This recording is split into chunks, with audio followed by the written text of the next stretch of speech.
Surprise, folks! Welcome.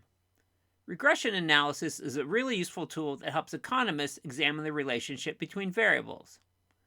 Regression analysis also tells us the types of factors that might have an impact on something else. It could be the impact that price has on quantity, which is important in the study of demand and supply, or it could be the impact of a celebrity's age on their Instagram following. When doing regression analysis, you typically start by writing out a regression model, which is sort of your idea of how you think the world works.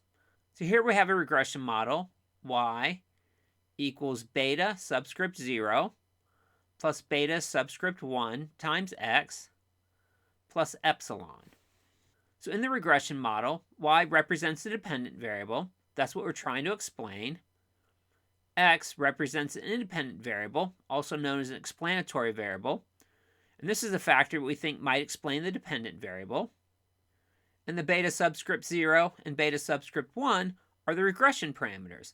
They tell us the relationship between x and y. Here's the regression model again. And since we're using the beta parameters, this is a population regression model, which is sort of your best idea of how the world works. So in this model, we think that the explanatory variable x has an impact on the dependent variable y. But we also recognize that there might be lots of other things that might impact y, which is why we have the error term, which is indicated by epsilon. When doing applied economic data analysis, we really never have information on an entire population, so instead we conduct our analysis based on a sample of data.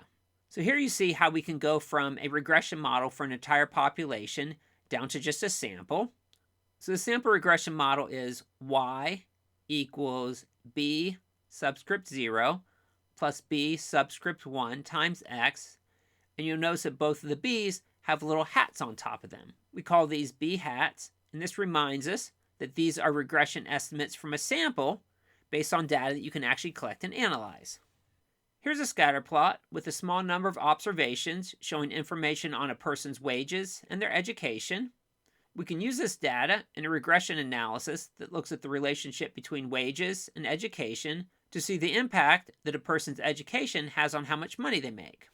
When we estimate the regression model, we'll get values for b subscript 0 and b subscript 1. Of course, we'll have hats on the b's, indicating that they're based on a sample. And the b subscript 0 hat is the y-intercept for this line. And the b subscript 1 hat is actually the slope of this line, which shows us the effect that an additional year of education has on somebody's wages. So you might be wondering how we come up with the values of b subscript 0 and b subscript 1, in other words, regression results. The regression analysis gives us values for b subscript 0 and b subscript 1, in other words, the line that minimizes the sum of the squared residuals. And a residual is the difference between the value on the data point and the actual point on the line.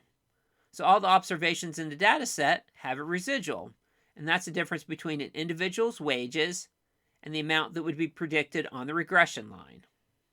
When we estimate a regression model, and by that I mean we come up with the value of b subscript 0 and b subscript 1 by minimizing the sum of the squared residuals, we typically use computer software to estimate the values of b subscript 0 and b subscript 1, and again, we typically refer to these as b hat.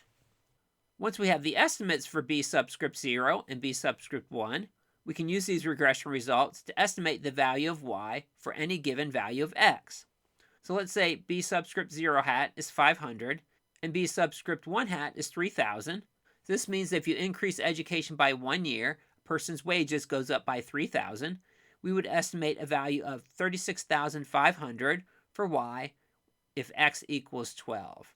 In other words, if you have 12 years of education, you would expect to earn 36,500. When we come up with an estimate of y using the regression results, it's often written as y hat. This is what it looks like on the graph. You have the regression line, and then you see where there are 12 years of education. If you go up to the point on the regression line that corresponds with 12 years of education, we've indicated that point as y hat because, again, that's an estimate based on the regression model.